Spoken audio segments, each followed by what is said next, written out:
ছোট পর্দার তুমুল জনপ্রিয় জুটি আফরান নিশু ও মেহজাবিন চৌধুরী। নাটকে এই জুটির রসায়ন দর্শকের মাঝে বরাবরই বিশেষ জায়গা দখল করে রেখেছে। তবে নিশু সিনেমায় ব্যস্ত হয়ে পড়ায় দীর্ঘদিন তাদের একসঙ্গে দেখা যায়নি।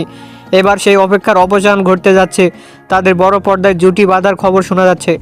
নির্ভরযোগ্য সূত্র মতে নিশু ও মেহজাবিনকে নিয়ে একটি পূর্ণদৈর্ঘ্য চলচ্চিত্র নির্মাণের প্রস্তুতি নিচ্ছেন সময়ের আলোচিত নির্মাতা ভিকি জায়েদ। প্রাথমিকভাবে এই গুঞ্জন শোনা গেলেও নির্মাতা বা শিল্পী পক্ষ থেকে এখনও আনুষ্ঠানিক কোনো ঘোষণা আসেনি। তবে জানা গেছে প্রজেক্টটির প্রাথমিক প্রস্তুতি ইতিমধ্যে সম্পূর্ণ হয়েছে এবং শীঘ্রই বড় পরিসরে এর বিস্তারিত জানানো হবে। এর আগে ভিকি জায়েদের ওয়েব ফিল্ম রেড রাম এই জুটিকে দেখা গিয়েছিল, যা দর্শকের মাঝে ব্যাপক সাড়া ফেলেছে। বর্তমানে আফরান নিশু রেদওয়ান রনি পরিচালিত দম সিনেমায় কাজ করছেন।